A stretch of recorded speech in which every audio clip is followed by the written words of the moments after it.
welcome to another Keelhauled podcast. I'm your host, CaptainLogun, and we've got a lot of Sea of Thieves news to cover today, so tie yourselves to the mast and hold fast. Ahoy there, pirates. I hope you had yourselves a good week and a good weekend. I know I did. This week we got information from Gamescom about Forsaken Shores, as well as new merchant information, a build rat adventure coming shortly after Cursed Sails, and some speculation. Alright, this week we got patch 1.2.3, and it's actually not really even a patch. They went through and did some fixes over on the server side of things, but this is going to be the fourth week of the Cursed Sails campaign. It has been extended that last week. The timing has been for the second week to help people who had trouble with the Fleet Protector of the Ancient Isles commendation, to make sure that everyone gets an opportunity to get those commendations before the campaign goes away and we have the AI ships left over in the world in their normal kind of post-content drop state. That being said, this is the last week that you can get the Bone Crusher ship liveries. So make sure that you're out there getting those commendations, those doubloons, so you can buy those liveries. They are going away.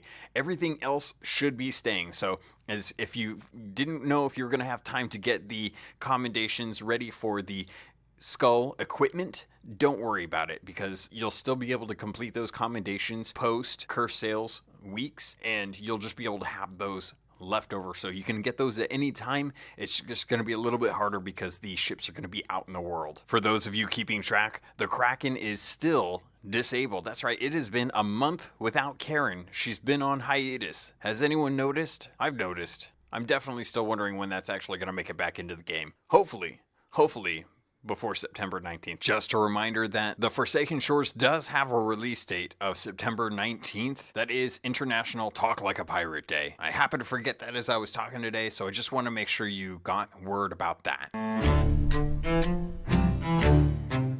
So this week, we found out a little bit of information thanks to Gamescom. The Insider Xbox stream went off, and hopefully you got an opportunity to get your Huntress figurehead. I hope everyone got that opportunity. I know that for sure there was a couple people who tried, and for whatever reason, it didn't quite work out. And I'm really hoping that Rare is able to help them get that Huntress figurehead, because the Perfect Dark figurehead is amazing looking, and it's a shame that it was locked to San Diego Comic-Con purchasing items on their store that weekend, and this one mixer stream that was going for an hour or so. That being said, we waited quite a while to get through some of the other games before we finally got to see Joe Neat take some time to talk about what's coming with Forsaken Shores. And while it was just a small glimpse, and I'm sure we'll probably be getting more information as we get closer and closer to launch, because if you're not realizing this, it's less than a month away. We've got one build rat adventure, and then a week of downtime, and then Cursed Sails. And we're just barely getting through with, or excuse me, not Cursed Sails, Forsaken Shores. We're just barely getting done with Cursed Sails now. In fact, it went a week longer, which I'm definitely feeling like 3 weeks is a good time frame. 2 weeks was short for Hungering Deep. 3 weeks was good. I'm not sure I'm okay with being 4 weeks deep into the same content. In fact, this week I actually spent more time doing Athena's runs, and I'll kind of get into why in a little bit later. But it's definitely really interesting to kind of take a moment and just appreciate how much effort the team at Rare is putting into marketing this game, because it's post 6 months past launch. They've been working on new content. This Cursed Sails was the biggest content we've had in a while, and Forsaken Shores is going to be immense. It's the team that's had the longest lead time, and there's a lot of stuff coming with it. So I don't know why I'm belaboring the point. Let's just get into it. So with Forsaken Shores, we are getting a whole new outpost. In fact, we're getting more than just an outpost. We're getting 14 new islands, and this information comes data mined from the Crew of Thieves team. They went into some sort of patch, pulled out a whole bunch of information, and then shortly after Gamescom's Insider Xbox, they posted an article showing all 14 of the items or islands, big and small. And just 14 doesn't sound like much, but let me just put this into context. With each sea that we have right now, the Shores of Plenty, the Ancient Isles, and the Wilds, there are 21 to 22 land masses there. Two of those are going to be outposts, as always, and typically about 3 of those are going to be forts, keeps, things of that nature, with 17 islands that you can actually go out and explore. Forsaken Shores is giving us 14 islands, and we know for sure that at least one of those is going to be a new outpost, which would leave us with 13 islands to do missions and quests on. And that's 4 shy of what we would normally have. And originally, when I heard about Forsaken Shores, and they said that the Devil's Shroud was going to kind of part and we were going to have some area revealed, I thought it was going to be a small area. I figured maybe half of one side of the map was going to open up. With 14 new islands, it's going to be a completely whole new area. I'm not even sure that we'll even be able to really understand until we actually see it. And I'm sure there's already a few pioneers out there that might have gotten a chance to see it, but it's going to be probably pretty big. And that's kind of exciting because we got some more information, thanks to Joe during this Gamecom's interview, that especially with the Merchant Alliance. A lot of people don't like doing Merchant Alliance. Why? Because it tends to be kind of boring. You're going out and you're just trying to catch chickens and not die from snakes and not have pigs die. And well, that doesn't seem very adventurous compared to killing undead hordes of skeletons or digging up treasure or hunting down riddles. So they're going to be adding to this. And the way they're going to be adding to it is by giving NPCs the opportunity to ask you to go out on a quest to deliver precious cargo. And this cargo are going to be some things like rum that are in delicate bottles. And I love this because it just screams Pirates of the Caribbean to me. You know, Johnny Depp constantly running around, or I guess Jack Sparrow constantly running around wondering where the rum is gone. So these are going to be very delicate and you need to be gentle with them. You can't be just bouncing around hopping like it's Fortnite out there. You gotta pay attention to what you're doing with these rum bottles, because if they break, they're going to depreciate in value. That defeats the whole point of even doing the mission. That being said, it's going to be really hard to get around from skeletons, cannons, other players, as well as volcanic activity to make sure that these don't break. And I'm curious to see how they are introduced, to see how you would know if they actually break or not. I imagine it must be in some sort of wire cage mesh or something that you would hold on to, or maybe even just a crate that sounds like it jingles a lot. It's hard to be sure. Also with this, we're going to be getting cloth, like really nice cloth that's going to be susceptible to water. And if it gets water, it's going to get stained, just like with any other salt water. And to deliver these without them getting wet is going to be tricky, especially with storms and with constantly dealing with holes in your hull. So you're going to want to make sure that you keep those in a place that's safe and sound, that you don't have to worry about it. That being said, I just want to touch a little bit on how I feel about the brig being set up for these, because as it is, the brigantine only has one lower deck, and while water tends to pool in the center because of the bow shape that it's in, you're still susceptible to water, and carrying silk on a ship that has no safe deck. I mean, technically, yes. If you leave it on the top deck, there's less likelihood of there getting water on it because you'd actually have to pick up a bucket of water and toss it on there. But at that point, you're still susceptible to rain. So you have to stay away from storms. And it leads me to think that the sloop and the galleon are going to be the 2 better ships to use for these types of missions, because there's a mid deck with the sloop that you have your table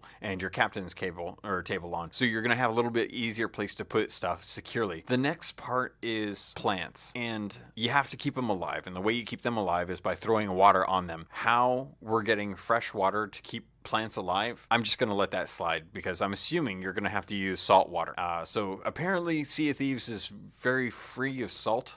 I don't know. We have crates of sugar that don't dissolve, so I'm just going to go with it at this point. But basically, these plants need to stay alive, so if it is in a storm, keep them outside, let them get some water. Otherwise, you're going to have to get really crafty, and you may want to keep a bucket of water on you at all times. So start getting used to jumping off the front of the ship, grabbing a bucket of water, and trying to get the ladder before the ship sails by. Or maybe not, maybe just jump into the water and get some barrels as well, too. You never know. All in all, I think these are good changes, although I still feel like they're beating around the bush. And what I mean is with every event, there's always chests and skulls that you can turn in. Skeleton forts, good example. There's always a stronghold and a skull and chest. With the new curse sales, we found out that the new curse chests aren't really curse chests at all. In fact, they're just called skeleton captain skulls and chests. So I'm really kind of hoping that maybe Rare takes a look at this and says, okay, what is the equivalent in a merchant mission for a stronghold skull or a stronghold chest? And can we implement an item that is like that? Now, I was thinking that the rum, the cloth, and the plants would be these items, that you would get these and then you would take them back and they would be so amazed at you collecting these precious cargo items that they would pay top dollar for them, because it would be a lot harder to keep clean or not break or die, and merchants would have buyers looking for these exotic things. So I don't know if this is their solution, because obviously we haven't gotten into Forsaken Shores to understand like whether or not these are going to be high price items. I'm hoping they will. I'm hoping this is their answer to stronghold chests and stronghold skulls, because they said that it was going to be an NPC that gives these quests to you, which means they should be out in the world somewhere. They shouldn't be sitting at the outposts. So I'm hoping that this is it. I'm hoping that this is what they're talking about. I'm hoping that these aren't just the normal day-to-day items that are just a new version of the pig, the chickens, and the snakes. So I don't know. We'll have to see. I'm looking forward to it, because I always did kind of enjoy the merchant missions for just how well they paid out. All right, next up on today's docket, that pretty much covered most of what was going on with Forsaken Shores and from Gamescom. There is one tweet that we got this week that was kind of interesting, coming from Rare. Now, we saw some of the artists outside of the studio, and there was a bunch of owls that had been brought in, and they were all kind of drawing and sketching these owls. Now, typically, if you're in game development, you have to do a lot of real-life research when you're planning on designing something or implementing it into the game. Much like with the ships and the islands, Rare did a lot of research going into this. So seeing them with a bunch of owls and doing sketches is just like any other creative endeavor. They want to get better at that. My question now is, what do owls have to do with Sea of Thieves? That's the interesting question to me. What are some of the things that you could do with an owl? Well, an owl delivers messages. It's a good hunter. Makes a really good pet. But who had pets that were owls? Oh, I remember one. Athena, the goddess of war and wisdom. See, Sea of Thieves has relied heavily on Greek mythology for a lot of the stuff that they put in there. In their main flagship, the name of their book coming out in October, Athena's Fortune, is in reference to that Greek goddess. And one of her many symbols was snakes and owls. And she's said to have had an owl as a pet.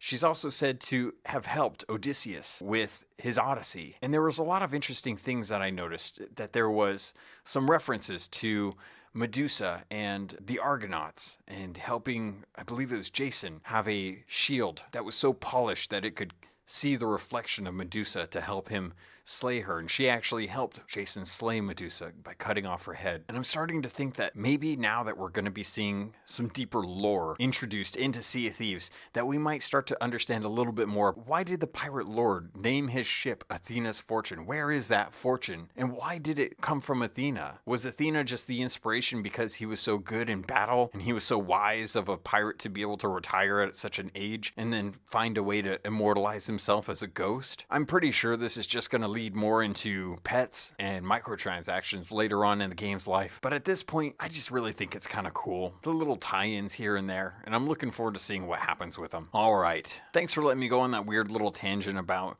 Athena. I can't wait to find out more about that. But next up on today's docket, let's cover what we're going to be doing after Cursed Sales, and that's going to be Cursed Cruise. That's right. Now that we've battled these skeletons, we've learned and understood what Wanda was doing with these cursed cannonballs created after the cannon that was stolen somehow from Captain Flameheart's ship. Now we get to finally fight each other with these, and there's going to be some big changes that come to the game. Now, a lot of people have looked at this and just understood that we're going to be getting a flag, and that this flag is the Reaper's Mark, the same icon that I just got tattooed on my arm, which is actually healing up really nicely. It looks amazing. But the Reaper's Mark is just kind of the icing on top of this. We're getting an entire HUD change because we have to deal with these cursed cannonballs somehow. Right now, the way our UI is set up is we don't have any kind of distinction between cannonballs because we've never had anything different. So with the cursed cannonballs, with this new Build Dread adventure, expect to see some UI changes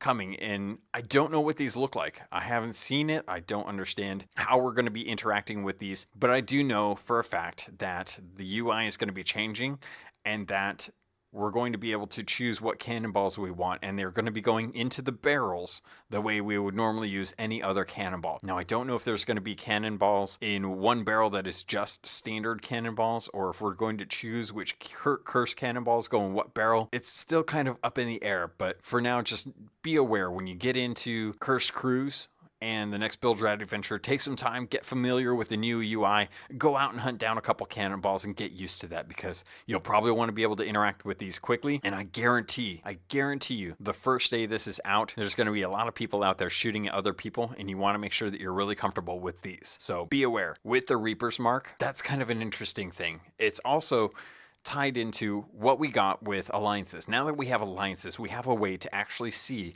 other ships on the sea once aligned, but we don't know where other ships are that are outside of our alliance. And that's where crews that are very confident in their combative skills are going to want to test their mettle. And to do that, all they have to do is go up to the flagpole, or not the flagpole. All they have to go is up to the crow's nest and raise the Reaper's Mark. And it looks amazing too. It's a red Reaper's Mark. And credit has to go to Captain J, because Captain J, and this was crazy because he actually came up with the idea of using the Reaper's Mark as a bounty system. And this was a while ago. This was 5 months ago. Captain J, or the crow's nest, laid out an entire system on how they would use a Reaper's Mark to identify other players as someone who you would go hunting for.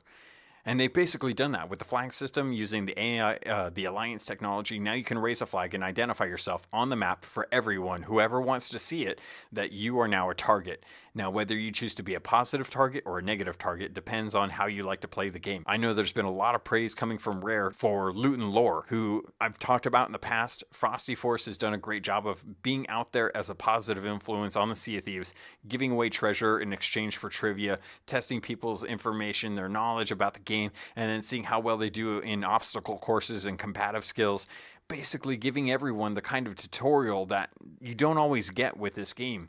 So with that, if you happen to see this, and I'm really interested because Ted Timmons and Chris Marlowe are taking some personal time. Well, not personal time. I'm sure they're probably getting paid for this, but they're taking some time to do something very personal for Frosty. And I'm really overwhelmed to even hear that they're doing this, because it's amazing, because he's worked so hard to try and be a positive influence, and now he's going to be getting something that's very personal in the game. We don't know what it is, but if I had to take a stab, it was suggested that it wasn't going to be anything big like sales. It was going to be something small like a title, or at least that size of a thing. So very, very kind of, I don't really know how to even say it, but I think it's going to be a type of Reaper's Mark that is a positive Reaper's Mark, because the Reaper's Mark in the Build Rat adventure that we're getting is going to be red. I think this might be a blue one, or maybe even a yellow one, and I think that it's going to be one that can be put up if you want to give people treasure. If you're trying to be positive, if you're trying to rally people around you for something interesting.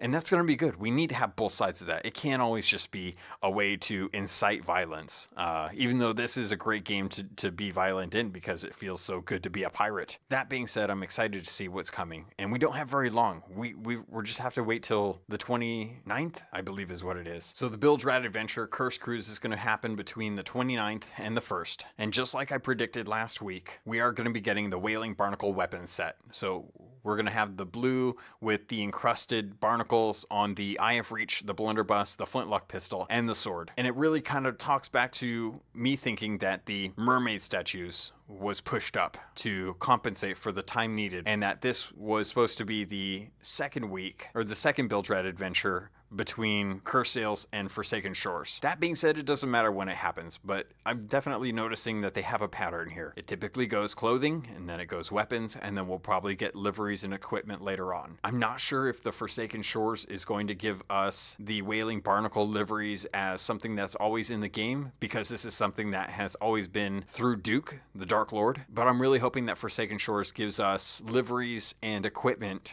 and clothing that are distinct to the volcanic theme, that aren't tied to commendations. Or at least if they are, then they're gated to the commendations, but you can buy them with gold instead of doubloons, because I know a lot of pirates lately have been using their doubloons for something else. All right, next up on today's docket, I want to bring up the community, because While I didn't really have an awesome story to tell you guys this week for the Captain's Log, there's been a lot going on with the Keelhauled crew community, and I just have to call out some people and let them know that I really appreciate them being with it. So this week, as always, I always kind of go into iTunes to check for reviews, and the reason I do it is to make sure that I call you guys out for taking the time to actually say what you want about the show. And I always usually check in on a couple of my other podcast buddies to see how their shows are doing. And I just want to say thank you to the Keelhauled crew, because this week I realized that the Keelhauled podcast hit the top 200 in the video games category on iTunes. And I never thought that was going to happen. I've always thought that this was a small niche, one game podcast that, even though I had the best audience, it wasn't going to make much sway in iTunes. I just never thought that was going to be the case. That being said, you guys have helped make me the best Sea of Thieves podcast there could possibly be, and I can't thank you enough for that. So I want to call out some people who've recently made it to Pirate Legend. And if you're in Keelhauled Discord and you have hit Pirate Legend recently, let me know, because I want to make sure that you get some esteem for that. So Superback CJ from the Player One podcast, I got to guest on his show last Sunday, and it was great. I had a really good time, and I ran out of our allotted time to talk about Sea of Thieves, but good discussions were had regardless, and I had a really good time with that. But he, after saying that he had wanted to hold off. He wanted to hold off on hitting Pirate Legend because he didn't want to lose that experience of grinding through it. Then Joe Neat at Gamescom goes on to say that a 7-year-old has finally hit Pirate Legend. And that was basically it. He went and he bought his levels with the doubloons. He had plenty of doubloons to be able to boost his character up to Pirate Legend. Next thing I know, I'm asking if he wants a hand, and I jump into crew, and he's just kind of rummaging around in the clothing and equipment box, and I'm like, that's different. Wonder what's going on here. Sure enough, he had purchased Pirate Legend, and he decided he wanted to wear his title and some stuff from it. And congrats to him. Congrats to Evil Monkey as well for hitting Pirate Legend, and K Cross or Crossco. You guys, you've done such a great job. You've been with the community a long time, and I love that you guys have finally hit Pirate Legend. I can't wait to go out and do some Athena's voyages with you from your side of the story. You guys actually get to put down the voyages this time. And I've actually had some pretty good experience doing Athena's Fortunes voyages this week. I went and joined an alliance with a couple other crews and made quite a bit of gold. Man, so I haven't had really good experience with the alliances. They always seem to break down shortly after me getting into the game, and I actually got to participate in one that was feeding gold into each other's pockets for a while. And I gotta say, for the 3 or 4 hours that I was playing and working on a couple of Athena's Fortune voyages, having 60 grand just slid into your pocket while you're sailing around doing your own thing is amazing. I can't recommend that enough. I know a lot of pirates out there love being bloodthirsty, and kudos to you for being the guys that get it done. Or the girls, actually. I'm sorry. The guys or the girls getting it done, because I need you. I need you a lot. But to be able to go around and do my normal routine of an Athena's voyage and then just handsomely be rewarded randomly at any point by other crews just turning in their loot is such a cool feeling. It's such a good feeling to sit there and be like, we're working together for the greater good. We all want gold, and I managed to hit 500k, so I'm going to be buying my first Ghostly Hull sales of the Ghostly Hull liveries, and I can't wait, because I need to get another 50,000 or 500,000 so that I can get the sales when I hit level 7 of Athena's rep. But it's amazing to me just how many Pirate Legends are now in the community that I'm around, and it's so much fun to see them hit that point and just how excited they are. I'm really happy for them. That being said, I have a first mate's log that I want to call out, and I'm going to say Evil Monkey once again, because I know he loves it. Here's a story from him.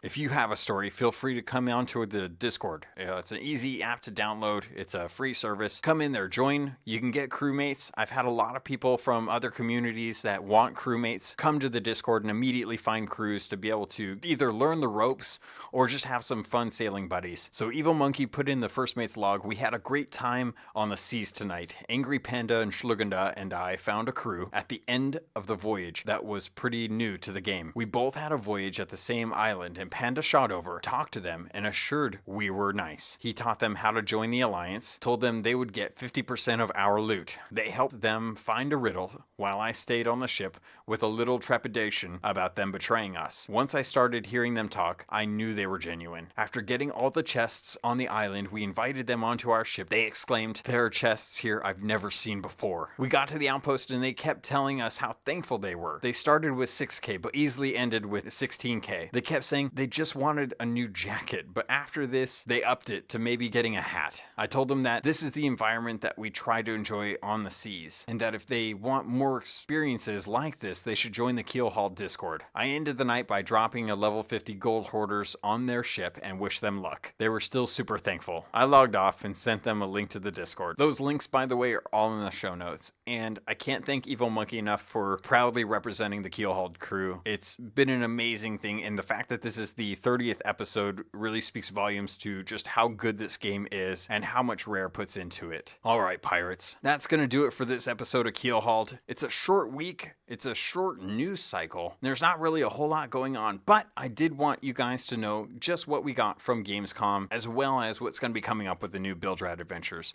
And I'm curious to know, how much of a PvPer are you? Are you the type that really loves going out there and sinking other ships for plunder? Is that how you get to Pirate Legend your way? Or do you just do it for kicks? If you're not, what are some of the experiences that you've had that have kept you from wanting to be more PvP engaged? Or maybe you just really love doing treasure chest runs or fighting skeletons. Let me know. I'm really curious. There's plenty of ways you can do that. Feel free to hit me up on Twitter. That's at CAPT_LOGUN. You can also email me at CAPTLOGUN@gmail.com. If you want to get a hold of me in game, you can always message me. My gamertag is CAPTAINLOGUN. Feel free to join the Discord as well. Lots of good pirates in there, just doing their piratey thing, helping each other out. That's going to do it for this episode, and pirates, I look forward to sailing with you on the Sea of Thieves.